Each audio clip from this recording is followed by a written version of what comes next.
ਵਾਹਿਗੁਰੂ ਜੀ ਕਾ ਖਾਲਸਾ ਵਾਹਿਗੁਰੂ ਜੀ ਕੀ ਫਤਿਹ। ਜਦੋਂ ਅਸੀਂ ਗੁਰੂ ਨਾਨਕ ਸਾਹਿਬ ਦੀਆਂ ਸਿੱਖਿਆਵਾਂ ਦੀ ਗੱਲ ਕਰਦੇ ਹਾਂ ਤਾਂ ਸਾਡੇ ਜ਼ਿਹਨ ਦੇ ਵਿੱਚ ਮੌਲਾਨਾ ਰੂਮ ਦਾ ਇਹ ਸ਼ੇਰ ਆ ਜਾਂਦਾ ਹੈ ਤੇ ਸਾਨੂੰ ਚੇਤੇ ਕਰਾਉਂਦਾ ਹੈ ਕਿ ਕਿਵੇਂ ਅਸੀਂ ਅੱਜ ਗੁਰੂ ਨਾਨਕ ਸਾਹਿਬ ਦੀਆਂ ਸਿੱਖਿਆਵਾਂ ਤੋਂ ਦੂਰ ਜਾ ਰਹੇ ਹਾਂ। ਮੌਲਾਨਾ ਜਲਾਲੁद्दीन रूमी ईरान का एक शायर होया है ते वो लिखता है, जाएगा दूर अपनियां जड़ां तो तां मारेगा आवाज अपनी जड़ां नूं, तेरी आवाज दा जे हुंगारा मिलेगा आखिर तेरियां जड़ां तो। जेकर असीं अपनियां जड़ां वल नज़र मारीए ਤਾਂ ਤਸੱਲੀ ਹੁੰਦੀ ਹੈ ਕਿ ਸਾਡੀਆਂ ਜੜ੍ਹਾਂ ਜਿਹੜੀਆਂ ਹਨ ਬਹੁਤ ਮਜ਼ਬੂਤ ਸਨ ਔਰ ਇਹਨਾਂ ਮਜ਼ਬੂਤ ਜੜ੍ਹਾਂ ਦੇ ਕਾਰਨ ਸਾਡੀ ਜਿਹੜੀ ਪ੍ਰਸਿੱਧੀ ਹੈ, ਸਿੱਖੀ ਦਾ ਜਿਹੜਾ ਬੋਲਬਾਲਾ ਹੈ ਦੂਰ ਦੂਰ ਤੱਕ ਹੋਇਆ ਹੈ ਔਰ ਸਿੱਖੀ ਦਾ ਪ੍ਰਸਾਰ ਦੂਰ ਦੂਰ ਤੱਕ ਹੋਇਆ ਹੈ।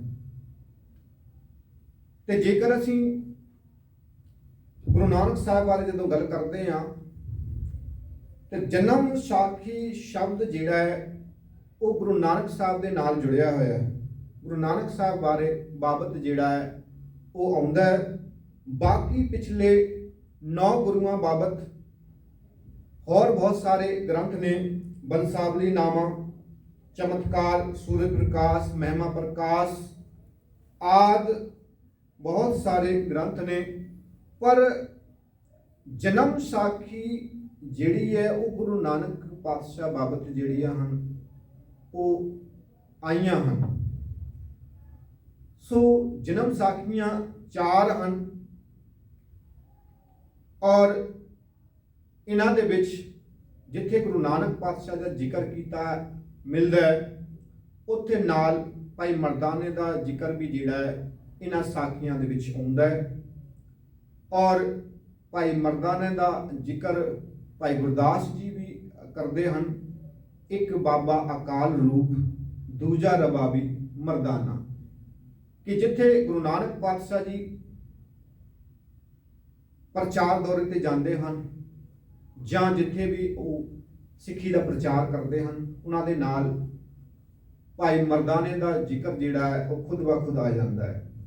सो पुरातन जिहड़ियां जन्म साखियां हन उन्हां 4 जन्म साखियां विचों एक साखी है पुरातन जन्म साखी ते भाई मेहरबान वाली साखी ते तीजी है भाई बाले वाली साखी ते भाई मनी सिंह वाली जन्म साखी।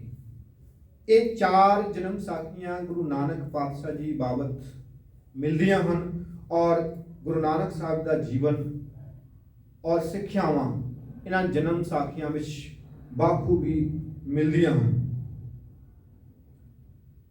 ते जन्म साखी विच लिखिया है कि बेबे नानकी गुरु नानक पातशाह जी दे वड्डे भैण सन जो कि उम्र दे विच 5 साल वड्डे सन ते बेबे नानकी इन्हां नूं बाबा जी आख्या करते सन और उत्थों दा हाकम राय बुलार वो भी इन्हां नूं बाबा जी आखदा सी। बाबा जी दा अर्थ जिहड़ा है वो वड्डा है। बाबा शब्द जिहड़ा है वो फारसी का लफ्ज है जिसका आखिरी अर्थ है वड्डा।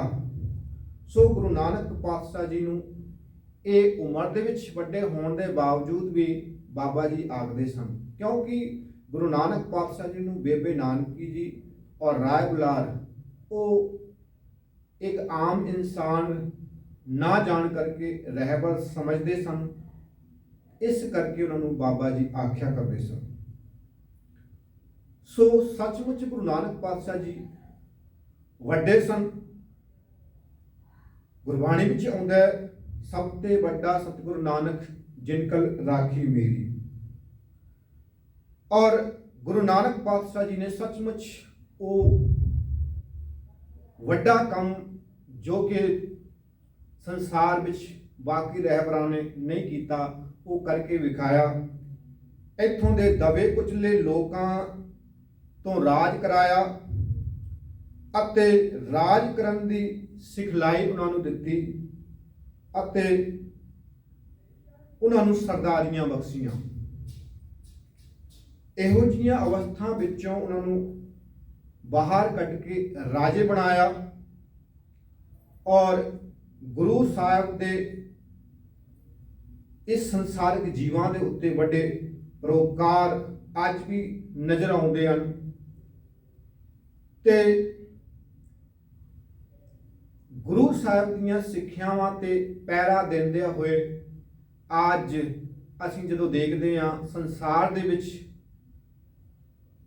ਸਿੱਖਾਂ ਨੇ ਜੋ ਮੁਕਾਮ ਹਾਸਿਲ ਕੀਤਾ, ਈਵਨ ਹਿੰਦੁਸਤਾਨ ਦੀ ਆਜ਼ਾਦੀ ਦੇ ਵਿੱਚ 90% ਸਿੱਖਾਂ ਦਾ ਜਿਹੜਾ ਹਿੱਸਾ ਰਿਹਾ ਹੈ।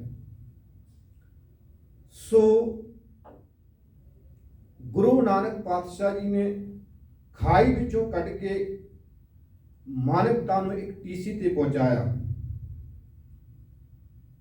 ਤੇ ਪਹਿਲੀ ਸਿੱਖਿਆ ਜਦੋਂ ਅਸੀਂ ਗੁਰੂ ਨਾਨਕ ਪਾਤਸ਼ਾਹ ਜੀ ਬਾਰੇ ਪੜ੍ਹਦੇ ਹਾਂ,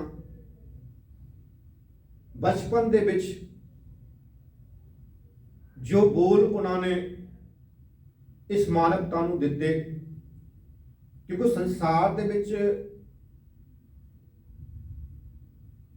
ਇੱਕ ਜਨਮ ਮਾਂ ਦੇ ਗਰਭ ਤੋਂ ਹੁੰਦਾ ਹੈ ਔਰ ਜਿਹੜੇ ਧਾਰਮਿਕ ਲੋਕ ਨੇ ਦੂਸਰਾ ਜਨਮ ਜਿਹੜਾ ਹੈ ਉਹ ਧਰਮ ਦੇ ਵਿੱਚ ਪ੍ਰਵੇਸ਼ ਹੋਣ ਨੂੰ ਮੰਨਦੇ ਆ। ਧਰਮ ਦੇ ਵਿੱਚ ਪ੍ਰਵੇਸ਼ ਹੋਣ ਨੂੰ ਦੂਸਰਾ ਜਨਮ ਜਿਹੜਾ ਹੈ ਉਹ ਮੰਨਿਆ ਜਾਂਦਾ ਹੈ। ਸੋ ਗੁਰੂ ਨਾਨਕ ਪਾਤਸ਼ਾਹ ਜੀ ਜਦੋਂ 10 ਸਾਲਾਂ ਦੇ ਹੋਏ, ਕੁਲ ਦੇ ਮੁਤਾਬਕ ਜਨੇਊ ਦੀ ਰਸਮ ਹੋਣੀ ਹੈ ਔਰ ਉਸ ਸਮੇਂ ਦੇ ਵਿੱਚ ਜਨੇਊ ਪਾਉਣ ਦੀ ਰਸਮ ਜਿਹੜਾ ਹੈ ਪ੍ਰੋਹਿਤ ਕਰਿਆ ਕਰਦਾ ਸੀ ਔਰ ਜਨੇਊ ਜਿਹੜਾ ਹੈ ਉਹ ਬ੍ਰਾਹਮਣ, ਖੱਤਰੀ, ਵੈਸ ਇਹਨਾਂ ਲੋਕਾਂ ਵਾਸਤੇ ਜਿਹੜਾ ਹੈ ਉਹ ਮਿੱਥਿਆ ਮਿਲਦਾ ਸੀ। ਤੇ ਗੁਰੂ ਨਾਨਕ ਪਾਤਸ਼ਾਹ ਜੀ ਬੇਦੀ ਕੁਲ ਵਿੱਚ ਸਨ।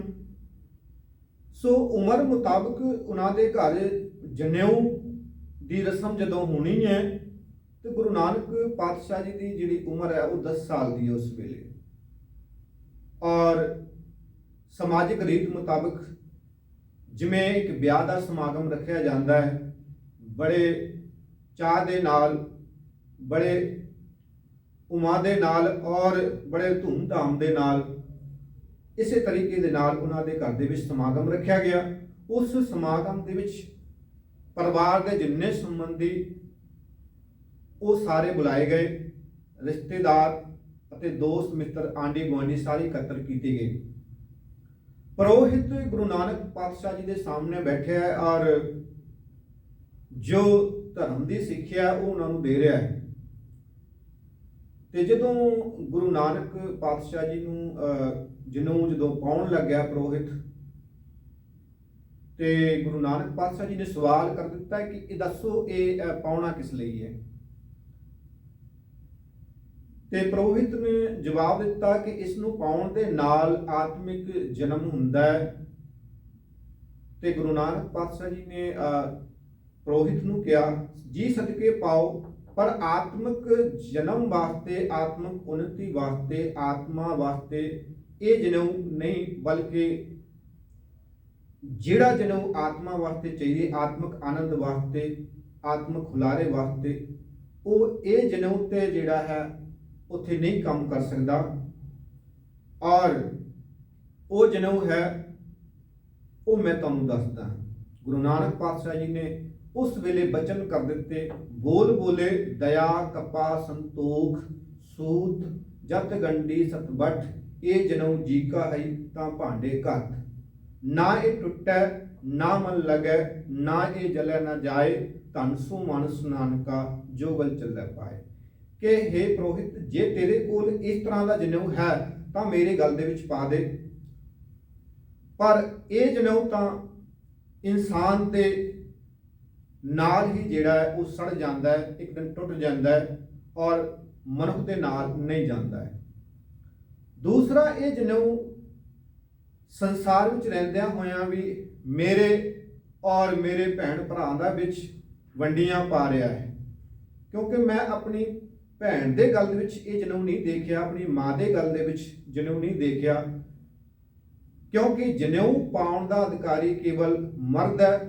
ਤੇ ਕਹਿੰਦੇ ਇਹ ਜਨੇਊ ਜਿਹੜਾ ਕਿ ਮੇਰੇ ਔਰ ਮੇਰੇ ਪਰਿਵਾਰ ਦੇ ਵਿੱਚ ਵੰਡੀਆਂ ਪਾਵੇ, ਇਸ ਤਰ੍ਹਾਂ ਦਾ ਜਨੇਊ ਜਿਹੜਾ ਹੈ ਮੈਂ ਪਾਣਾ ਪਸੰਦ ਨਹੀਂ ਕਰਾਂਗਾ।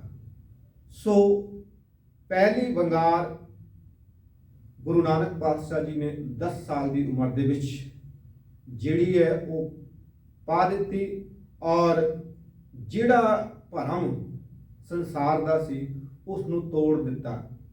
ਤੇ ਸਾਰੇ ਜਿਹੜੇ ਹਨ ਉਹ ਇਸ ਗੱਲ ਤੋਂ ਬੜੇ ਅਚੰਭਿਤ ਰਹੇ, ਔਰ ਕਿਉਂਕਿ ਇਹ ਇੱਕ ਨਵੇਕਲੀ ਗੱਲ ਸੀ, ਇਸ ਤਰ੍ਹਾਂ ਦੀ ਗੱਲ ਔਰ ਇੰਨੀ ਛੋਟੀ ਉਮਰ ਦੇ ਵਿੱਚ ਉਸ ਵੇਲੇ ਤੱਕ ਕਿਸੇ ਨੇ ਨਹੀਂ ਆਖੀ। ਤੇ ਦੂਜੀ ਜਦੋਂ ਗੱਲ ਅਸੀਂ ਗੁਰੂ ਨਾਨਕ ਪਾਤਸ਼ਾਹ ਦੀ ਸਿੱਖਿਆ ਦੀ ਗੱਲ ਕਰਦੇ ਹਾਂ, ਜਦੋਂ ਗੁਰੂ ਨਾਨਕ ਪਾਤਸ਼ਾਹ ਜੀ ਜਗन्नाथपुरी ਜਾਂਦੇ ਹਨ ਔਰ ਉੱਥੇ ਇੱਕ ਸਾਧ ਜਿਹੜਾ ਹੈ ਉਹ ਅੱਖਾਂ ਮੀਟੀ ਬੈਠਿਆ, ਔਰ ਲੋਕ ਉਸਦੇ ਆਲੇ ਦੁਆਲੇ ਜਿਹੜੇ ਹਨ ਬੈਠੇ ਹੋਏ ਹਨ, ਤੇ ਲੋਕਾਂ ਨੂੰ ਉਹ ਆਖ ਰਿਹਾ ਹੈ ਕਿ ਮੈਨੂੰ ਤ੍ਰਿਲੋਕੀ ਦੇ ਦਰਸ਼ਨ ਹੋ ਰਹੇ ਹਨ, ਤਿੰਨੇ ਲੋਕਾਂ ਦੇ ਦਰਸ਼ਨ ਹੋ ਰਹੇ ਹਨ। ਤੇ ਉਹਦੇ ਸਾਹਮਣੇ ਇੱਕ ਗੜਵਾ ਰੱਖਿਆ ਹੈ ਜਿਸ ਦੇ ਵਿੱਚ ਲੋਕ ਜਿਹੜੇ ਹਨ ਉਹ ਪੈਸੇ ਪਾ ਰਹੇ ਹਨ, ਔਰ ਉਹ ਇਸ ਤਰ੍ਹਾਂ ਲੋਕਾਂ ਨੂੰ ਭਰਮ ਜਾਲ ਦੇ ਵਿੱਚ ਫਸਾ ਰਿਹਾ ਹੈ। ਤੇ ਉਸ ਦੇ ਬਾਬਤ ਵੀ ਗੁਰੂ ਨਾਨਕ ਪਾਤਸ਼ਾਹ ਜੀ ਨੇ ਲੋਕਾਂ ਨੂੰ ਸਮਝਾਇਆ ਕਿ ਇਹ ਜਿਹੜਾ ਸਾਧ ਹੈ ਲੋਕਾਂ ਨੂੰ ਭਰਮ ਜਾਲ ਦੇ ਵਿੱਚ ਪਾ ਰਿਹਾ, ਤੇ ਮਰਦਾਨਾ ਜੀ ਨੂੰ ਇਸ਼ਾਰਾ ਕੀਤਾ ਕਿ ਇਸ ਦਾ ਜਿਹੜਾ ਲੋਟਾ ਹੈ ਉਹ ਛਿਪਾ ਦਿੱਤਾ ਜਾਵੇ। ਤੇ ਭਾਈ ਮਰਦਾਨਾ ਜੀ ਜਾਂਦੇ ਹਨ, ਉਹ ਲੋਟਾ ਜਿਹੜਾ ਹੈ ਉਹ ਗੜਵਾ ਜਿਹੜਾ ਹੈ ਉਹਦੇ ਪਿੱਛੇ ਜਾ ਕਰਕੇ ਰੱਖ ਜਾਂਦੇ ਹਨ, ਛਿਪਾ ਲੈਂਦੇ ਹਨ। ਤੇ ਜਦੋਂ ਉਹ ਸਾਧ ਦੀ ਅੱਖ ਖੁੱਲਦੀ ਹੈ ਤੇ ਬੜਾ ਕ੍ਰੋਧਿਤ ਹੁੰਦਾ ਤੇ ਸਾਰਿਆਂ ਨੂੰ ਕ੍ਰੋਧ ਵਿੱਚ ਪੁੱਛਦਾ ਹੈ ਕਿ ਮੇਰਾ ਜਿਹੜਾ ਗੜਵਾ ਹੈ ਉਹ ਕਿਸ ਨੇ ਛਿਪਾਇਆ ਹੈ। ਤੇ ਗੁਰੂ ਨਾਨਕ ਪਾਤਸ਼ਾਹ ਜੀ ਨੇ ਉਸ ਦੇ ਨਾਲ ਸੰਵਾਦ ਕੀਤਾ, ਵਿਚਾਰ ਕੀਤੀ ਕਿ ਕੁਝ ਮਿੰਟਾਂ ਪਹਿਲਾਂ ਤੇ ਤੈਨੂੰ ਤ੍ਰਿਲੋਕੀ ਦੇ ਦਰਸ਼ਨ ਹੋ ਰਹੇ ਸਨ, 3 ਲੋਕਾਂ ਦੇ ਦਰਸ਼ਨ ਹੋ ਰਹੇ ਸਨ, ਤੂੰ ਆਪੇ ਹੀ ਆਪਣਾ ਲੋਟਾ ਜਿਹੜਾ ਹੈ ਉਹ ਲੱਭਣ ਦੀ ਕੋਸ਼ਿਸ਼ ਕਰ। ਤੇ ਗੁਰੂ ਨਾਨਕ ਪਾਤਸ਼ਾਹ ਜੀ ਨੇ ਇਸ ਬਾਬਤ ਬਾਣੀ ਵਿੱਚ ਸ਼ਬਦ ਵੀ ਉਚਾਰਨ ਕੀਤਾ ਹੈ, ਆਂਠ ਸਿੱਧੀ ਨਾਕ ਪਕੜੈ ਠੱਗਣ ਕੋ ਸੰਸਾਰ, ਮਗ ਹਰ ਪਾਛੈ ਕਿਛ ਨਾ ਸੂਝੈ। ਤੇ ਕਿ ਤੈਨੂੰ ਅੱਗੇ ਪਿੱਛੇ ਕੁਝ ਸੂਝ ਨਹੀਂ ਰਿਹਾ, ਸਮਝ ਨਹੀਂ ਆ ਰਹੀ, ਔਰ ਤੂੰ ਤਿੰਨੇ ਲੋਕਾਂ ਦਾ ਜਿਹੜਾ ਉਹ ਦਰਸ਼ਨ ਕਰਨ ਦੀ ਗੱਲ ਕਰ ਰਿਹਾ। ਤੇ ਇਸ ਤਰ੍ਹਾਂ ਲੋਕਾਂ ਦਾ ਜਿਹੜਾ ਭਰਮ ਜਾਲ ਜਿਹੜਾ ਉੱਥੇ ਗੁਰੂ ਨਾਨਕ ਪਾਤਸ਼ਾਹ ਜੀ ਨੇ ਜਿਹੜਾ ਹੈ ਉਹ ਤੋੜਿਆ। ਔਰ ਉੱਥੇ ਹੀ ਜਿਹੜੀ ਹੈ ਜਗन्नाथपुरी ਦੀ ਦੂਸਰੀ ਗੱਲ ਜਿਹੜੀ ਹੈ ਉਹ ਆਂਦੀ ਹੈ ਕਿ ਜਦੋਂ ਗੁਰੂ ਨਾਨਕ ਪਾਤਸ਼ਾਹ ਜੀ ਜਗन्नाथपुरी ਦੇ ਮੰਦਿਰ ਵਿੱਚ ਜਾਂਦੇ ਹਨ ਤੇ ਮੰਦਿਰ ਦੇ ਬਾਹਰ ਉਹ ਬੈਠ ਜਾਂਦੇ ਹਨ। ਉੱਥੋਂ ਦੇ ਜਿਹੜੇ ਪੁਜਾਰੀ ਨੇ ਉਹਨਾਂ ਨੂੰ ਸੱਦਾ ਦਿੰਦੇ ਹਨ, ਬੁਲਾਉਂਦੇ ਹਨ ਕਿ ਜਗन्नाथ ਦੀ ਆਰਤੀ ਜਿਹੜੀ ਹੈ ਉਹ ਹੋ ਰਹੀ ਹੈ, ਉਸ ਦੇ ਵਿੱਚ ਤੁਸੀਂ ਸ਼ਾਮਿਲ ਹੋਣਾ ਕਰੋ। ਤੇ ਗੁਰੂ ਨਾਨਕ ਪਾਤਸ਼ਾਹ ਜੀ ਉਹਨਾਂ ਦੀ ਆਰਤੀ ਦੇ ਵਿੱਚ ਸ਼ਾਮਿਲ ਹੋਣ ਦੀ ਬਜਾਏ ਬਾਹਰ ਬੈਠ ਜਾਂਦੇ ਹਨ। ਤੇ ਜਦੋਂ ਆਰਤੀ ਸੰਪੰਨ ਹੁੰਦੀ ਹੈ, ਸਮਾਪਤ ਹੁੰਦੀ ਹੈ, ਉਸ ਤੋਂ ਬਾਅਦ ਜਿਹੜੇ ਪੁਜਾਰੀ ਲੋਕ ਨੇ ਉਹ ਗੁਰੂ ਨਾਨਕ ਪਾਤਸ਼ਾਹ ਜੀ ਕੋਲ ਆ ਜਾਂਦੇ ਔਰ ਪੁੱਛਦੇ ਹਨ ਤੁਸੀਂ ਜਗन्नाथ ਦੀ ਆਰਤੀ ਵਿੱਚ ਸ਼ਾਮਿਲ ਨਹੀਂ ਹੋਏ। ਤੇ ਗੁਰੂ ਨਾਨਕ ਪਾਤਸ਼ਾਹ ਜੀ ਨੇ ਉਹਨਾਂ ਪੁਜਾਰੀਆਂ ਨੂੰ ਸਮਝਾਇਆ ਕਿ ਪਰਮਾਤਮਾ ਦੀ ਆਰਤੀ ਜਿਹੜੀ ਹੈ ਉਹ ਸੁੱਤੇ ਸਿੱਧ ਹੀ ਹਰ ਵੇਲੇ ਜਿਹੜੀ ਹੈ ਉਹ ਹੋ ਰਹੀ ਹੈ। ਤੇ ਉਹਨਾਂ ਸਮਝਾਇਆ ਕਿ ਗगन में थाल रव चंद दीपक बने तारिका मंडल जनक मोती तूपन आन लो पवन चबरू करे सगल बन राय फूल अंत ज्योति कैसी आरती होए पवखंडना तेरी आरती। ਤੇ ਇਹ ਸ਼ਬਦ ਗੁਰੂ ਨਾਨਕ ਪਾਤਸ਼ਾਹ ਜੀ ਨੇ ਜਗन्नाथपुरी ਦੇ ਵਿੱਚ ਉਚਾਰਨ ਕੀਤਾ ਸੀ। ਤੇ ਇੱਕ ਰਾਈਟਰ ਹੋਇਆ ਜਿਸ ਦਾ ਨਾਮ ਹੈ ਰਵਿੰਦਰਨਾਥ ਟੈਗੋਰ।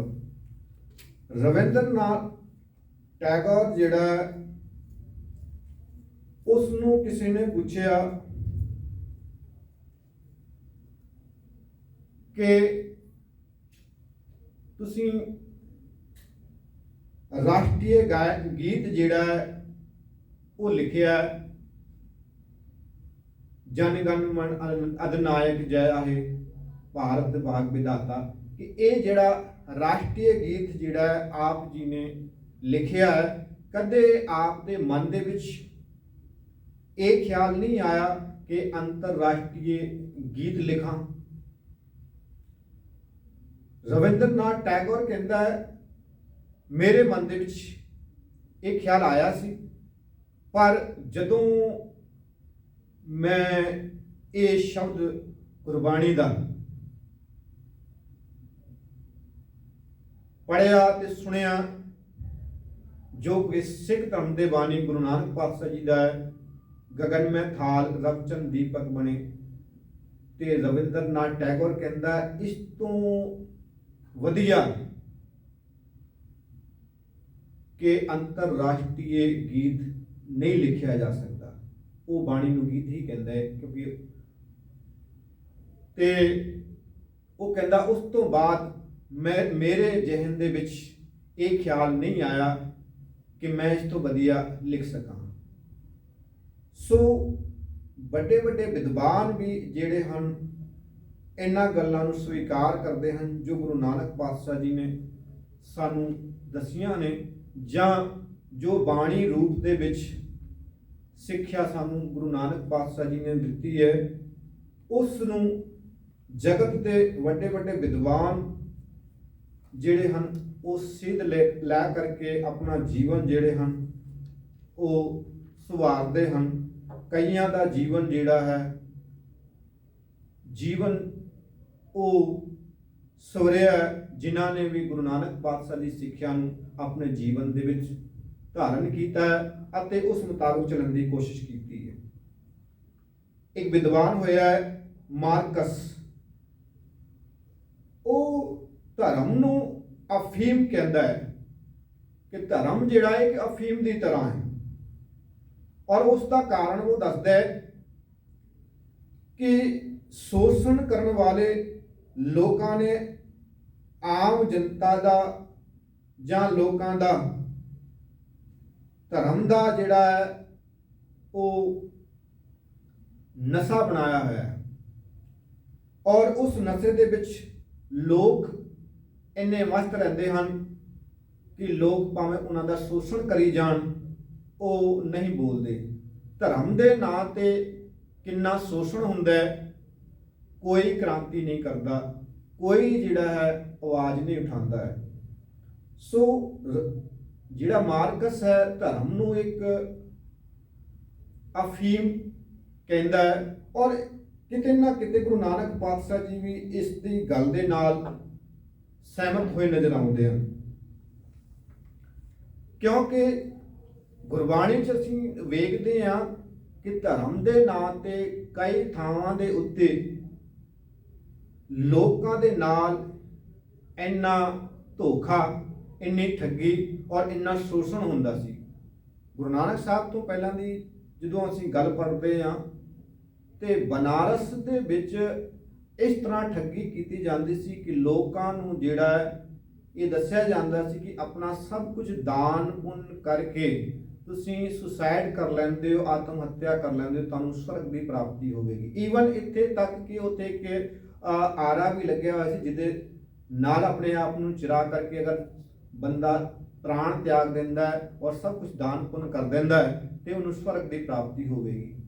ਈਵਨ ਇੱਥੇ ਤੱਕ ਆਪਣੀ ਇਸਤਰੀ ਨੂੰ ਵੀ ਦਾਨ ਕਰਦੇ ਔਰ ਸਭ ਕੁਝ ਆਪਣਾ ਧਨ ਦੌਲਤ ਦਾਨ ਕਰਦੇ ਤਾਂ ਉਸ ਨੂੰ ਜਿਹੜਾ ਹੈ ਉਹ ਸਵਰਗ ਦੀ ਪ੍ਰਾਪਤੀ ਹੋਵੇਗੀ। ਇਸ ਤਰ੍ਹਾਂ ਧਰਮ ਦੇ ਨਾਮ ਤੇ ਜਿਹੜਾ ਹੈ ਉਹ ਸ਼ੋਸ਼ਣ ਜਿਹੜਾ ਹੈ ਉਹ ਕੀਤਾ ਜਾਂਦਾ ਸੀ। ਗੁਰਬਾਣੀ ਵਿੱਚ ਸ਼ਬਦ ਆਂਦਾ ਅਸ ਦਾਨ ਗਜ ਦਾਨ ਸੇਜਾ ਨਾਰੀ ਭੂਮ ਦਾਨ ਐਸੋ ਦਾਨ ਨਿਤ ਨਿਤੈ ਕੀਜੈ। ਯਾਨੀ ਕਿ ਧਰਮ ਦੇ ਨਾਂ ਤੇ ਇਹ ਕੁਝ ਕੀਤਾ ਜਾਂਦਾ ਸੀ, ਸਾਰਾ ਕੁਝ ਦਾਨ ਪੁੰਨ ਕੀਤਾ ਜਾਂਦਾ ਸੀ ਔਰ ਦਾਨ ਪੁੰਨ ਕਰਨ ਤੋਂ ਬਾਅਦ ਤੁਸੀਂ ਆਪਣੇ ਆਪ ਨੂੰ ਮਾਰ ਲੈਂਦੇ ਹੋ ਜਾਂ ਆਪਣਾ ਸੁਸਾਇਡ ਕਰ ਲੈਂਦੇ ਹੋ, ਤੁਹਾਨੂੰ ਸਵਰਗ ਦੀ ਪ੍ਰਾਪਤੀ ਹੁੰਦੀ ਹੈ। ਇਸ ਤਰ੍ਹਾਂ ਦਾ ਸ਼ੋਸ਼ਣ ਧਰਮ ਦੇ ਨਾਂ ਤੇ ਜਿਹੜਾ ਹੈ ਉਹ ਕੀਤਾ ਜਾਂਦਾ ਸੀ ਤੇ ਇਸ ਦੇ ਬਾਰੇ ਕੋਈ ਕ੍ਰਾਂਤੀ ਨਹੀਂ, ਇਸ ਦੇ ਬਾਰੇ ਕੋਈ ਗੱਲ ਨਹੀਂ ਕਰਦਾ ਸੀ। ਤੇ ਗੁਰੂ ਨਾਨਕ ਪਾਤਸ਼ਾਹ ਜੀ ਨੇ ਔਰ ਭਗਤ ਸਾਹਿਬਾਨ ਨੇ ਇਹੋ ਜਿਹੇ ਕਰਮ ਕਾਂਡਾਂ ਦੇ ਪ੍ਰਤੀ ਆਵਾਜ਼ ਉਠਾਈ ਔਰ ਜਿਹੜਾ ਹੈ ਇਹ ਭਰਮ ਜਾਲ ਜਿਹੜਾ ਹੈ ਉਹ ਲੋਕਾਂ ਦਾ ਤੋੜਿਆ। ਤੇ ਜਦੋਂ ਅਸੀਂ ਇਤਿਹਾਸ ਪੜ੍ਹਦੇ ਹਾਂ, ਇਸ ਦੀ ਉਦਾਹਰਨਾਂ ਸਾਨੂੰ ਗੁਰਬਾਣੀ ਵਿੱਚੋਂ ਬਹੁਤ ਸਾਰੀਆਂ ਮਿਲ ਜਾਂਦੀਆਂ ਹਨ, ਇਤਿਹਾਸ ਵਿੱਚੋਂ ਵੀ ਬੜੀ ਸਾਰੀਆਂ ਉਦਾਹਰਨਾਂ ਮਿਲ ਜਾਂਦੀਆਂ ਹਨ। ਪਹਿਲੀ ਉਦਾਸੀ ਸਮੇਂ ਜਦੋਂ ਗੁਰੂ ਨਾਨਕ ਪਾਤਸ਼ਾਹ ਜੀ ਐਮਨਾਬਾਦ ਗਏ, ਭਾਈ ਲਾਲੋ ਦੇ ਘਰ ਜਿਹੜਾ ਹੈ ਉਹ ਠਹਿਰੇ ਔਰ 19 ਦਿਨੀ ਬਾਬਰ ਜਿਹੜਾ ਉਹ ਮਾਰ ਕਾਟ ਕਰਦਾ ਹੋਇਆ ਪੰਜਾਬ ਦੇ ਨਗਰਾਂ ਸ਼ਹਿਰਾਂ ਨੂੰ ਤਬਾਹ ਕਰਦਾ ਹੋਇਆ ਜਿਹੜਾ ਉਹ ਆ ਰਿਹਾ ਸੀ। ਔਰ ਬਾਬਰ ਜਦੋਂ ਸਿਆਲਕੋਟ ਪਹੁੰਚਦਾ ਹੈ ਤਾਂ ਜਿਹੜੇ ਐਮਨਾਬਾਦ ਦੇ ਲੋਕ ਨੇ ਉਹਨਾਂ ਨੂੰ ਉੱਥੋਂ ਦੇ ਜਿਹੜੇ ਪੀਰ ਫਕੀਰ ਨੇ ਉਹ ਕਹਿੰਦੇ ਹਨ ਬਾਬਰ ਨੂੰ ਆਉਣ ਦਿਓ, ਅਸੀਂ ਆਪਣੇ ਮੰਤਰਾਂ ਦੇ ਨਾਲ ਉਸ ਦੀ ਫੌਜ ਨੂੰ ਅੰਨਾ ਕਰ ਦੇਵਾਂਗੇ ਔਰ ਉਹ ਬਾਬਰ ਦੀ ਫੌਜ ਔਰ ਬਾਬਰ ਜਿਹੜਾ ਹੈ ਉਹ ਸਾਡਾ ਕੁਝ ਨਹੀਂ ਵਿਗਾੜ ਸਕਦੀ। ਇਸ ਤਰ੍ਹਾਂ ਜਿਹੜਾ ਹੈ ਉੱਥੋਂ ਦੇ ਜਿਹੜੇ ਪੀਰ ਫਕੀਰ ਸਨ, ਮੌਲਾਣੇ ਸਨ, ਉਹਨਾਂ ਨੇ ਲੜਨ ਦੀ ਬਜਾਏ ਉਹਨਾਂ ਨੂੰ ਜਿਹੜਾ ਹੈ ਇਹ ਭਰਮ ਪਾ ਦਿੱਤਾ ਕਿ ਲੜਨ ਦੀ ਲੋੜ ਨਹੀਂ, ਬਲਕਿ ਅਸੀਂ ਮੰਤਰਾਂ ਦੇ ਨਾਲ ਹੀ ਉਹਨਾਂ ਦੇ ਨਾਲ ਮੁਕਾਬਲਾ ਕਰ ਸਕਦੇ ਹਾਂ।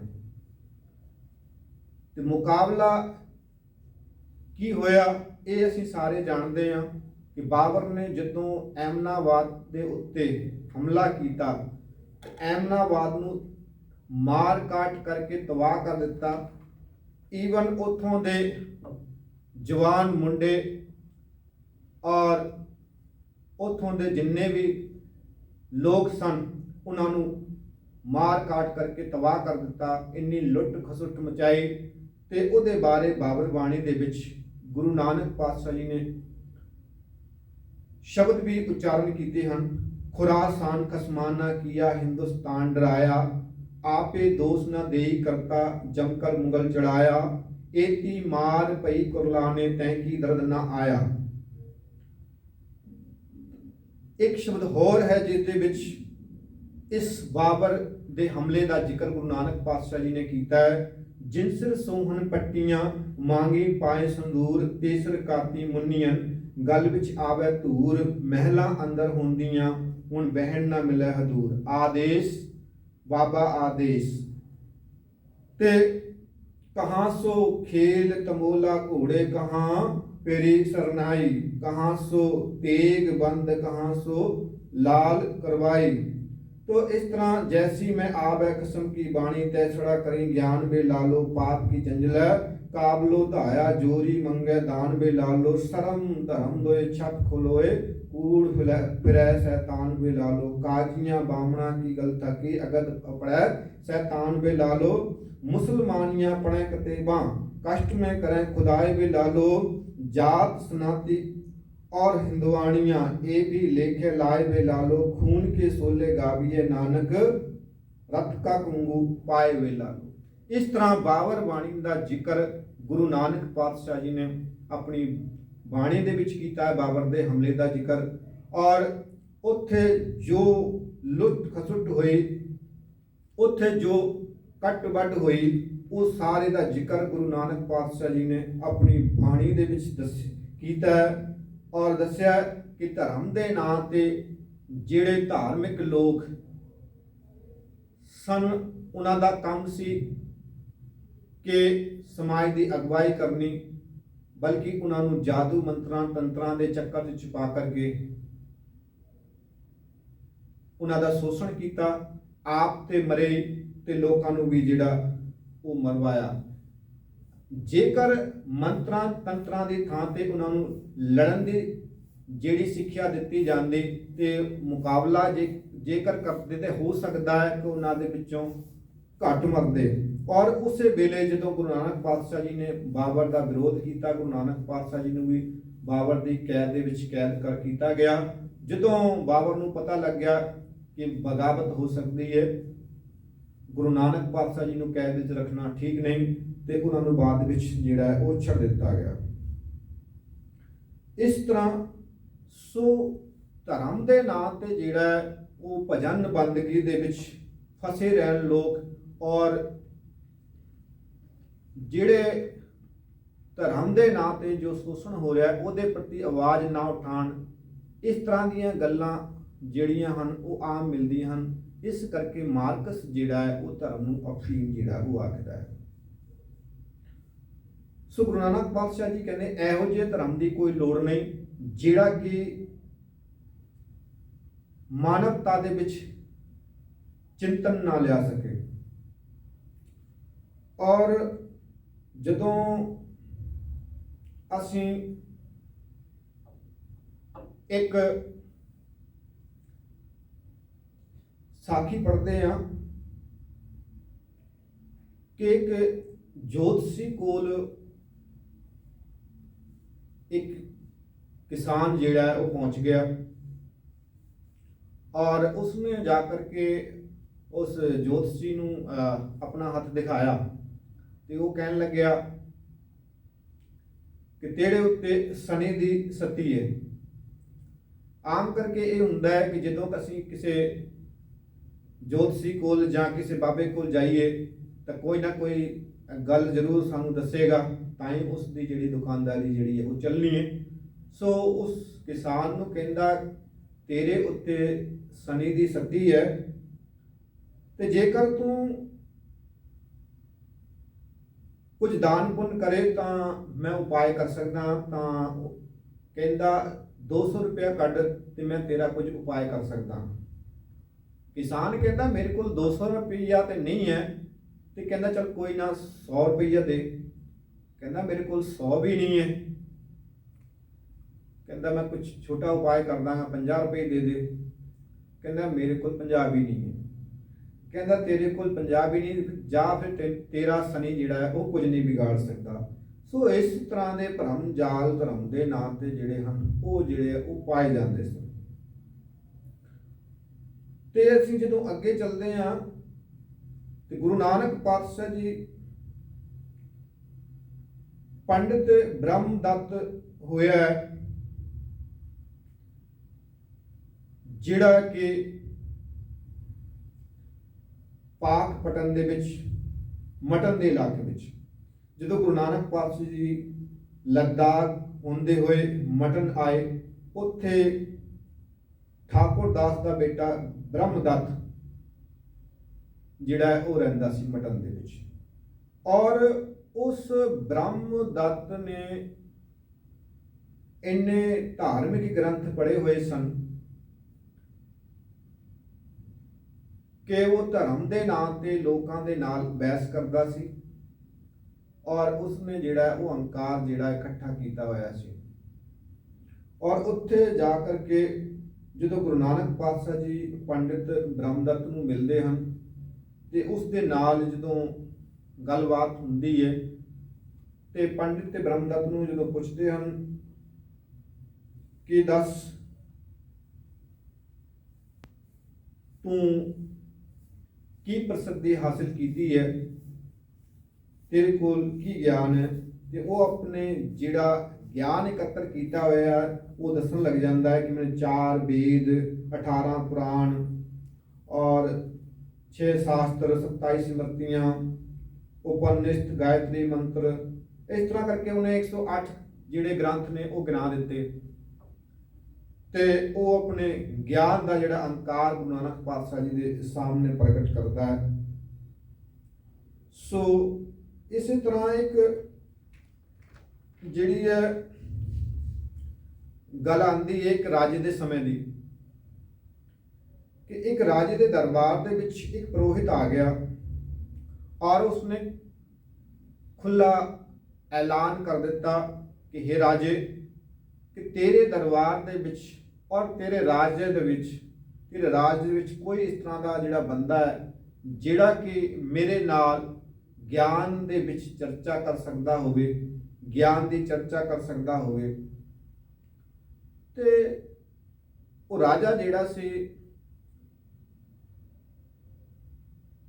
ਸੋਚੀ ਪੈ ਗਿਆ ਔਰ ਆਪਣੇ ਜਿਹੜੇ ਦਰਬਾਰੀ ਸਨ ਉਹਨਾਂ ਸਾਰਿਆਂ ਨੂੰ ਕਿਹਾ ਕੋਈ ਹੈ ਸਾਡੇ ਕੋਲ ਇਸ ਤਰ੍ਹਾਂ ਦਾ ਜਿਹੜਾ ਕਿ ਇਸ ਦੇ ਨਾਲ ਗਿਆਨ ਦੀ ਚਰਚਾ ਕਰ ਸਕਦਾ ਹੋਵੇ ਜਾਂ ਇਸ ਦੇ ਨਾਲ ਵਿਚਾਰ ਵਟਾਂਦਰਾ ਕਰ ਸਕਦਾ ਹੋਵੇ, ਬਹਿਸ ਕਰ ਸਕਦਾ ਹੋਵੇ। ਤਾਂ ਜਦੋਂ ਕੋਈ ਨਹੀਂ ਉੱਠਿਆ ਉਸਨੇ ਆਪਣੇ ਰਾਜ ਦੇ ਵਿੱਚ ਇਹ ਢਿੰਡੋਰਾ ਪਿਟਵਾ ਦਿੱਤਾ ਕਿ ਕੋਈ ਵੀ ਇਨਸਾਨ ਇਸ ਪੁਰੋਹਿਤ ਦੇ ਨਾਲ ਗਿਆਨ ਬਹਿਸ ਦੇ ਵਿੱਚ ਜਿੱਤਦਾ ਹੈ ਤਾਂ ਮੈਂ ਆਪਣਾ ਜਿਹੜਾ ਅੱਧਾ ਰਾਜ ਜਿਹੜਾ ਹੈ ਉਸ ਇਨਸਾਨ ਨੂੰ ਦੇ ਦੇਵਾਂਗਾ। ਪਰ ਨਾਲ ਇੱਕ ਕੰਡੀਸ਼ਨ ਵੀ ਲਾ ਦਿੱਤੀ, ਇੱਕ ਕਹਿੰਦਾ ਜੇ ਹਾਰ ਜਾਂਦਾ ਹੈ ਤਾਂ ਉਸ ਨੂੰ ਕਤਲ ਕਰ ਦਿੱਤਾ ਜਾਵੇਗਾ। ਬੜੀ ਸੋਚ ਵਿਚਾਰ ਤੋਂ ਬਾਅਦ ਇੱਕ ਬੰਦਾ ਜਿਹੜਾ ਹੈ ਉਹ ਉੱਠਿਆ ਔਰ ਉਹਨੇ ਲਿਖਤੀ ਬਿਆਨ ਰਾਜੇ ਕੋਲ ਭੇਜਿਆ, ਕਹਿੰਦਾ ਇਸ ਪੁਰੋਹਿਤ ਦੇ ਨਾਲ ਮੈਂ ਜਿਹੜਾ ਹੈ ਉਹ ਬਹਿਸ ਕਰਾਂਗਾ। ਉਹਨੇ ਜਦੋਂ ਰਾਜੇ ਕੋਲ ਲਿਖਿਆ ਤੇ ਰਾਜੇ ਨੇ ਕਿਹਾ ਤੈਨੂੰ ਪਤਾ ਹੈ ਕਿ ਤੂੰ ਇਸ ਦੇ ਨਾਲ ਬਹਿਸ ਕਰ ਸਕਦਾ ਹੈ ਔਰ ਪਤਾ ਹੈ ਇਸ ਦੀ ਕੰਡੀਸ਼ਨ ਕੀ ਹੈ। ਉਸਨੇ ਲਿਖ ਕੇ ਫਿਰ ਜਵਾਬ ਦੇ ਦਿੱਤਾ ਮੈਨੂੰ ਪਤਾ ਹੈ ਜੇ ਮੈਂ ਹਾਰ ਗਿਆ ਤਾਂ ਮੈਨੂੰ ਆਪਣੀ ਜਾਨ ਤੋਂ ਹੱਥ ਧੋਣਾ ਪੈ ਸਕਦਾ ਹੈ, ਮੈਨੂੰ ਮੌਤ ਦੀ ਸਜ਼ਾ ਹੋ ਸਕਦੀ ਹੈ। ਔਰ ਉਹ ਇਨਸਾਨ ਇੱਕ ਇਸ ਤਰ੍ਹਾਂ ਦਾ ਇਨਸਾਨ ਸੀ, ਗੂੰਗਾ ਬਹਿਰਾ, ਨਾ ਉਹਨੂੰ ਸੁਣਦਾ ਸੀ, ਬੋਲਾ ਵੀ ਹੈ ਔਰ ਨਾ ਉਹ ਸੁਣਦਾ ਹੈ ਨਾ ਹੀ ਬੋਲਦਾ ਹੈ। ਤੇ ਲਿਖਤੀ ਵਿਚਾਰ ਜਿਹੜੀ ਹੈ ਉਸਨੇ ਰਾਜੇ ਨੂੰ ਦੇ ਦਿੱਤੀ। ਦਰਬਾਰ ਲੱਗਿਆ ਰਾਜੇ ਦਾ ਤੇ ਇੱਕ ਪਾਸੇ ਉਹ ਆਮ ਸਧਾਰਨ ਇਨਸਾਨ, ਦੂਸਰੇ ਪਾਸੇ ਪੁਰੋਹਿਤ। ਲੋਕ ਇਕੱਠੇ ਹੋ ਗਏ ਔਰ ਆਪਸ ਦੇ ਵਿੱਚ ਜਦੋਂ ਬਹਿਸ ਸ਼ੁਰੂ ਹੋਈ, ਉਸ ਬਹਿਸ ਦੇ ਵਿੱਚ ਉਹਨੇ ਕਿਹਾ ਰਾਜੇ ਨੇ ਕਿ ਵੀ ਤੂੰ ਤੇ ਬੋਲਾ ਹੈ, ਬੋਲ ਨਹੀਂ ਸਕਦਾ, ਫਿਰ ਬਹਿਸ ਕਿਵੇਂ ਕਰੇਗਾ। ਉਹਨੇ ਲਿਖ ਕੇ ਜਵਾਬ ਦਿੱਤਾ ਲਿਖਤੀ ਵਿੱਚ। ਔਰ ਸਭ ਤੋਂ ਪਹਿਲਾਂ ਬਹਿਸ ਸ਼ੁਰੂ ਕੌਣ ਕਰੇਗਾ। ਉਸ ਸਧਾਰਨ ਇਨਸਾਨ ਨੇ ਕਿਹਾ ਪੁਰੋਹਿਤ ਹੀ ਕਰੇਗਾ। ਤੇ ਪੁਰੋਹਿਤ ਨੇ ਜਿਹੜਾ ਉਹ, ਕਿਉਂਕਿ ਦੂਸਰਾ ਇਨਸਾਨ ਜਿਹੜਾ ਬੋਲ ਨਹੀਂ ਸਕਦਾ, ਇੱਕ ਉਂਗਲੀ ਉਠਾਈ, ਉਂਗਲੀ ਚੱਕੀ, ਦੂਸਰੇ ਜਵਾਬ ਦੇ ਵਿੱਚ ਉਸ ਦੂਸਰੇ ਸਾਹਮਣੇ ਬੈਠੇ ਇਨਸਾਨ ਨੇ 2 ਉਂਗਲੀਆਂ ਚੱਕ ਦਿੱਤੀਆਂ ਤੇ ਪੁਰੋਹਿਤ ਨੂੰ ਗੁੱਸਾ ਆਇਆ। ਉਹਨੇ ਫਿਰ ਪੂਰਾ ਹੱਥ 5 ਉਂਗਲੀਆਂ ਚੱਕ ਦਿੱਤੀਆਂ, ਹੱਥ ਚੱਕਿਆ ਤੇ ਜਦੋਂ ਉਹਨੇ 5 ਉਂਗਲੀਆਂ ਚੱਕੀਆਂ, ਹੱਥ ਚੱਕਿਆ ਤੇ ਉਸ ਸਧਾਰਨ ਇਨਸਾਨ ਨੇ ਫਿਰ ਹੁਸਨ ਬਣਾ ਲਿਆ, ਮੁੱਠੀ ਬੰਨ ਕੇ ਹੱਥ ਚੱਕਿਆ ਤੇ ਜਿਹੜਾ ਪੁਰੋਹਿਤ ਜਿਹੜਾ ਹੈ ਹੱਥ ਜੋੜ ਕੇ ਕਹਿਣ ਲੱਗਿਆ, ਕਹਿੰਦੇ ਮੈਂ ਹਾਰ ਗਿਆ। ਸਾਰੇ ਲੋਕ ਜਿਹੜੇ ਬੈਠੇ ਸਨ ਸੋਚਣ ਲੱਗੇ ਵੀ ਇਹ ਬਹਿਸ ਕੀ ਹੋਈ ਔਰ ਇਹਦੇ ਵਿੱਚ ਬਚਨ ਵਿਲਾਸ ਕੀ ਹੋਏ, ਇਹਦੇ ਵਿੱਚ ਹਾਰ ਜੀਤ ਕੀ ਹੋਈ। ਸਾਰੇ ਜੇ ਮਿਲ ਕਰਕੇ ਉਸ ਪੁਰੋਹਿਤ ਕੋਲ ਜਾ ਕਰਕੇ ਪੁੱਛਦੇ ਹਨ ਵੀ ਇਹੋ ਜੀ ਕੀ ਵਿਚਾਰ ਹੋਈ ਜਿਹਦੇ ਵਿੱਚ ਇਹ ਤੂੰ ਜਿੱਤ ਗਿਆ, ਇਹ ਜਿੱਤ ਗਿਆ ਤੇ ਤੂੰ ਹਾਰ ਗਿਆ। ਉਹ ਕਹਿੰਦਾ ਮੈਂ ਇੱਕ ਉਂਗਲੀ ਚੱਕੀ, ਮੈਂ ਕਿਹਾ ਰੱਬ ਇੱਕ ਹੈ, ਪਰਮਾਤਮਾ ਇੱਕ ਹੈ। ਤੇ ਉਹਨੇ ਜਵਾਬ ਦਿੱਤਾ ਕਿ ਪਰਮਾਤਮਾ ਤਾਂ ਇੱਕ ਹੈ, ਲੇਕਿਨ ਉਹਦੇ ਦੋ ਰੂਪ ਨੇ, ਇੱਕ ਸਰਗੁਣ ਤੇ ਇੱਕ ਨਿਰਗੁਣ ਰੂਪ। ਤੇ ਕਹਿੰਦਾ ਦੂਸਰਾ ਫਿਰ ਮੈਂ ਪੰਜਾ ਦਿਖਾਇਆ, ਮੈਂ ਕਿਹਾ ਇਹ ਸ੍ਰਿਸ਼ਟੀ ਪੰਜੇ ਤੱਤਾਂ ਦੇ ਨਾਲ ਬਣਦੀ ਹੈ, ਜੀਵ ਪੰਜੇ ਤੱਤਾਂ ਦੇ ਨਾਲ ਬਣਦੀ ਹੈ। ਤੇ ਉਹਨੇ ਜਵਾਬ ਦਿੱਤਾ ਕਿ ਭੁਸੰਡ ਬਣਾ ਕੇ ਕਿ ਪੰਜੇ ਤੱਤ ਜਦੋਂ ਤੱਕ ਇਕੱਠੇ ਨਾ ਹੋਣ ਤਦ ਤੱਕ ਰਚਨਾ ਨਹੀਂ ਹੋ ਸਕਦੀ। ਭਾਵ ਕਿ ਇੱਕ ਤੱਤ ਦੇ ਨਾਲ ਰਚਨਾ ਨਹੀਂ ਕੀਤੀ ਜਾ ਸਕਦੀ, ਪੰਜੇ ਤੱਤ ਇਕੱਠੇ ਹੋਣ ਤਾਂ ਹੀ ਰਚਨਾ ਕੀਤੀ ਜਾ ਸਕਦੀ ਹੈ। ਇਸ ਕਰਕੇ ਇਹ ਜਿੱਤਿਆ ਤੇ ਮੈਂ ਹਾਰਿਆ। ਫਿਰ ਲੋਕ ਉਸ ਸਧਾਰਨ ਇਨਸਾਨ ਕੋਲ ਪਹੁੰਚ ਗਏ, ਕਹਿਣ ਲੱਗੇ ਤੂੰ ਦੱਸ, ਤੂੰ ਨਾ ਬੋਲ ਸਕਦਾ ਹੈ ਨਾ ਸੁਣ ਸਕਦਾ ਹੈ, ਕਿ ਤੂੰ ਕਿਵੇਂ ਜਿੱਤ ਪ੍ਰਾਪਤ ਕਰ ਲਈ। ਉਹਨੇ ਲਿਖ ਕੇ ਜਵਾਬ ਦਿੱਤਾ, ਜਦੋਂ ਉਹਨੇ ਇੱਕ ਉਂਗਲੀ ਚੱਕੀ, ਕਿਉਂਕਿ ਉਸ ਗੂੰਗੇ ਇਨਸਾਨ ਦੀ ਇੱਕ ਅੱਖ ਵੀ ਨਹੀਂ ਸੀ, ਉਹਨੇ ਕਿਹਾ ਕਿ ਮੈਂ ਤੇਰੀ ਇੱਕ ਅੱਖ ਜਿਹੜੀ ਹੈ ਉਹ ਕੱਢ ਦੇਣੀ ਹੈ, ਤੇ ਮੈਂ ਕਿਹਾ ਤੇਰੀ ਦੋਵੇਂ ਕੱਢ ਦਾਂਗਾ। ਕਿ ਜਦੋਂ ਉਹਨੇ ਕਿਹਾ ਪੰਜਾ ਦਿਖਾਇਆ ਕਿ ਤੇਰੀਆਂ ਦਾੜਾਂ ਤੋੜ ਦਾਂਗਾ, ਉਹ ਕਹਿੰਦਾ ਮੈਂ ਭੁਸੰਡ ਬਣਾਇਆ ਕਿ ਤੇਰੀਆਂ ਸਾਰੀਆਂ ਦਾੜਾਂ ਜਿਹੜੀਆਂ ਬਾਹਰ ਕਰ ਦਾਂਗਾ। ਤੇ ਇਸ ਤਰ੍ਹਾਂ ਕਿ ਇਹ ਰਾਜਾ ਤਾਂ ਜਿਹੜਾ ਹੈ ਇਹ ਬੇਵਕੂਫ ਹੈ, ਜਿਹੜਾ ਕਿ ਇਸ ਪੁਰੋਹਿਤ ਦੀ ਗੱਲ ਦੇ ਵਿੱਚ ਆ ਗਿਆ ਕਿ ਔਰ ਇਸ ਤੋਂ ਵੱਡਾ ਮੂਰਖ ਹੈ ਇਹ ਪੁਰੋਹਿਤ। ਇਸ ਗੱਲ ਨੂੰ ਭਾਈ ਗੁਰਦਾਸ ਜੀ ਨੇ ਆਪਣੀ ਵਾਰ ਦੇ ਵਿੱਚ ਬਹੁਤ ਸੋਹਣੇ ਢੰਗ ਦੇ ਨਾਲ ਬਿਆਨ ਕੀਤਾ ਹੈ। ਭਾਈ ਗੁਰਦਾਸ ਜੀ ਆਪਣੀ ਵਾਰ ਦੇ ਵਿੱਚ ਲਿਖਦੇ ਹਨ, ਗੋਸ਼ਟ ਗੰਗੇ ਤੇਲੀਐ ਪੰਡਿਤ ਨਾਦ ਹੋਏ ਜਗ ਵੇਖੈ, खड़ी करै एक उंगली गूंगा हलाए कर लेखै, खड़ी करै पंज उंगलां फिर हलाए पंज उंगलां, गंगा गूंगा मुड़ हलाए अरेखै, पंज भूत पै रचे। इस तरह जिहड़ा भाई गुरदास जी ने अपनी बार दे विच इहदा जिक्र जिहड़ा वो कीता है। सो ਗਿਆਨ ਹੋਣਾ ਚੰਗੀ ਗੱਲ ਹੈ, ਪਰ ਗਿਆਨ ਦਾ ਅਹੰਕਾਰ ਜਿਹੜਾ ਹੈ ਉਹ ਇਨਸਾਨ ਨੂੰ ਮੂਰਖ ਬਣਾ ਦਿੰਦਾ ਹੈ। ਅਹੰਕਾਰ ਕਰਕੇ ਉਸਨੇ ਗਿਆਨ ਨੂੰ ਮੂਰਖਤਾ ਵਿੱਚ ਬਦਲ ਲਿਆ।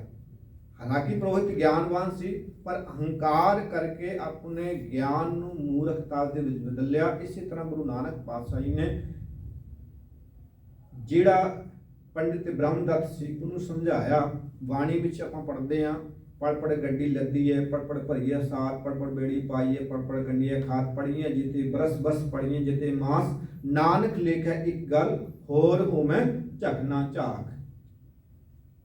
के एक परमात्मा के नाम तो बगैर ये सारिया होमे दियां गल्लां जिहड़ियां वो बेअर्थ हन। सो उस एके दे नाल गुरु नानक पातशाह जी ने जोड़न की गल कीती है।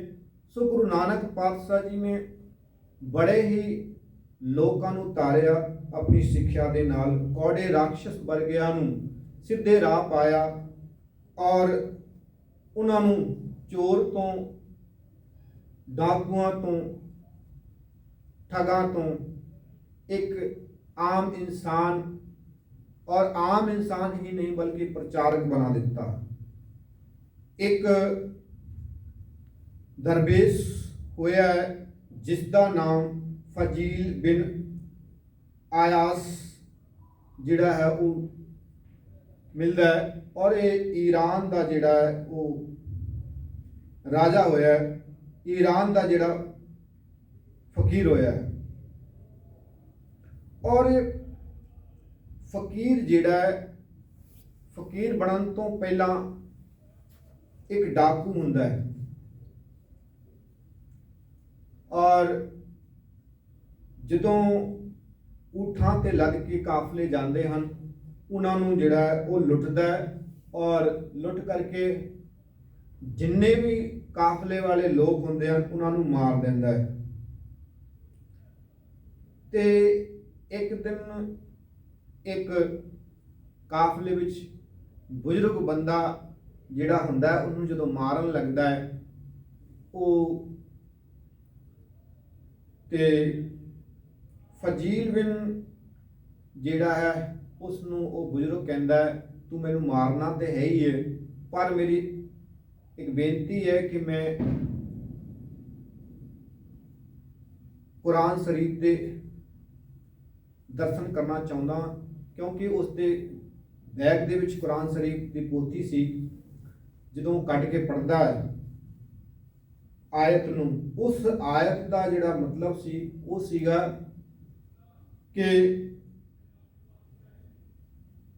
ਜਿੰਨੇ ਵੀ ਗੁਨਾਹ ਮਰਨ ਤੋਂ ਪਹਿਲਾਂ ਤੌਬਾ ਕਰ ਸਕਦਾ ਹੈ ਤਾਂ ਖੁਦਾ ਜਿਹੜਾ ਹੈ ਉਹ ਮਾਫ ਕਰ ਸਕਦਾ ਹੈ।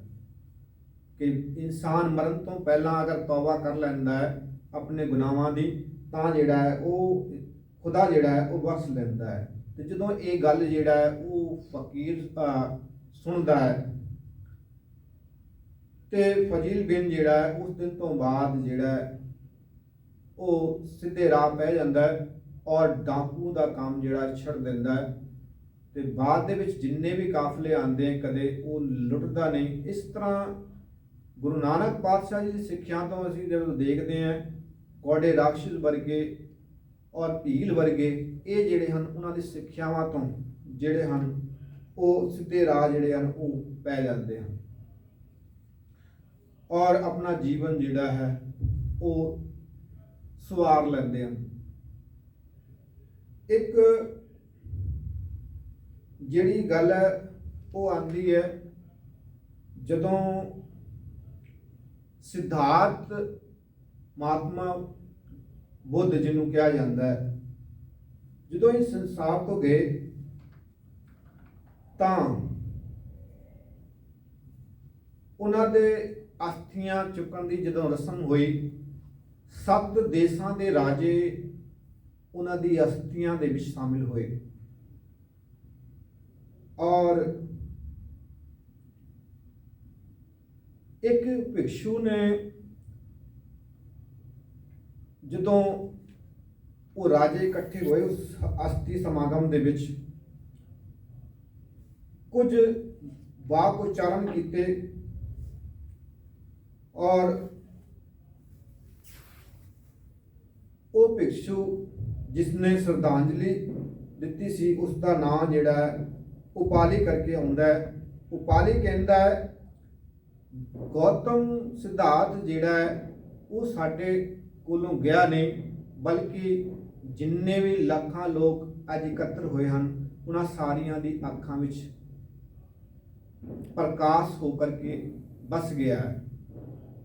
ਔਰ ਜਿੰਨੇ ਵੀ 7 ਦੇਸ਼ ਦੇ ਰਾਜੇ ਆਏ ਨੇ, ਇਹਨਾਂ ਨੇ ਆਪਣੇ ਆਪਣੇ ਦੇਸ਼ ਦੇ ਵਿੱਚ ਜਾ ਕਰਕੇ ਬੌਧ ਸਤੂਪ ਜਿਹੜੇ ਹਨ ਉਹ ਉਸਾਰਨੇ ਹਨ। ਤੇ ਉਹ ਉਪਾਲੀ ਕਹਿੰਦਾ ਹੈ ਕਿ ਮੈਂ ਪੁੱਛਦਾ, ਜੇਕਰ ਗੌਤਮ ਬੁੱਧ ਨੇ ਇੱਟਾਂ ਮਸਾਲੇ ਦੇ ਮਕਾਨ ਦੇ ਵਿੱਚ ਰਹਿਣਾ ਹੁੰਦਾ ਤਾਂ ਕਪਾਲ ਦਾ ਮਹਿਲ ਹੀ ਕਿਉਂ ਛੋੜਦਾ? ਉਹਨੂੰ ਕਪਾਲ ਦਾ ਮਹਿਲ ਛੱਡਣ ਦੀ ਲੋੜ ਨਹੀਂ ਸੀ। ਅੱਜ ਤੋਂ ਬਾਅਦ ਮਹਾਤਮਾ ਬੁੱਧ ਸਾਡੇ ਦਿਲਾਂ ਦੇ ਵਿੱਚ ਵਸੇਗਾ। ਸਾਨੂੰ ਲੋੜ ਹੈ ਆਪਣੇ ਦਿਲਾਂ ਨੂੰ ਸਾਫ਼ ਕਰਕੇ ਰੱਖਣ ਦੀ, ਕਿਉਂਕਿ ਅੱਜ ਤੋਂ ਬਾਅਦ ਮਹਾਤਮਾ ਬੁੱਧ ਜਿਹੜਾ ਹੈ ਉਹ ਇਸ ਸੰਸਾਰ ਤੋਂ ਗਿਆ ਨਹੀਂ, ਬਲਕਿ ਸਾਡੇ ਦਿਲਾਂ ਦੇ ਵਿੱਚ ਵਸੇਗਾ, ਕਿਉਂਕਿ ਉਹਦੀ ਵਿਚਾਰਧਾਰਾ ਸਾਡੇ ਦਿਲਾਂ ਵਿੱਚ ਵਸੇਗੀ। ਇਸੇ ਤਰ੍ਹਾਂ ਗੁਰੂ ਨਾਨਕ ਪਾਤਸ਼ਾਹ ਹੀ ਨਹੀਂ, ਬਲਕਿ ਜਿੰਨੇ 10 ਪਾਤਸ਼ਾਹੀਆਂ ਇਸ ਸੰਸਾਰ ਤੋਂ ਸਾਡੇ ਤੋਂ ਦੂਰ ਨਹੀਂ ਗਈਆਂ, ਬਲਕਿ ਉਹਨਾਂ ਦੀ ਬਾਣੀ, ਉਹਨਾਂ ਦੀ ਸਿੱਖਿਆ ਸਾਡੇ ਦਿਲਾਂ ਵਿੱਚ ਵਸਣੀ ਚਾਹੀਦੀ ਹੈ। ਕੇਵਲ ਉਹਨਾਂ ਨੂੰ ਮਹਿਲਾਂ ਦੀ ਜਾਂ ਇੱਟਾਂ ਗਾਰਿਆਂ ਦੇ ਜਿਹੜੀਆਂ ਬਿਲਡਿੰਗਾਂ ਨੇ ਉਹਨਾਂ ਦੀ ਲੋੜ ਨਹੀਂ, ਬਲਕਿ ਸਾਨੂੰ ਲੋੜ ਹੈ ਉਹਨਾਂ ਦੀ ਸਿੱਖਿਆ ਅਤੇ ਉਹਨਾਂ ਦੀ ਜਿਹੜੀ ਬਾਣੀ ਹੈ ਉਸ ਨੂੰ ਆਪਣੇ ਦਿਲ ਦੇ ਵਿੱਚ ਵਸਾਉਣ ਦੀ, ਔਰ ਉਹਨਾਂ ਦੀ ਸਿੱਖਿਆ ਤੇ ਬਾਣੀ ਦੇ ਉੱਤੇ ਚੱਲ ਕਰਕੇ ਆਪਣਾ ਜੀਵਨ ਸਫਲ ਕਰਨ ਦੀ।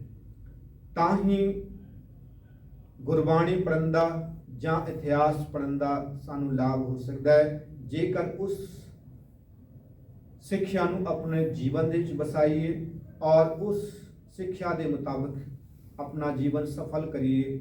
ਸੋ ਇੰਨੇ ਕੇ ਬਚਨ ਪ੍ਰਵਾਨ ਕਰਨਾ। ਵਾਹਿਗੁਰੂ ਜੀ ਕਾ ਖਾਲਸਾ, ਵਾਹਿਗੁਰੂ ਜੀ ਕੀ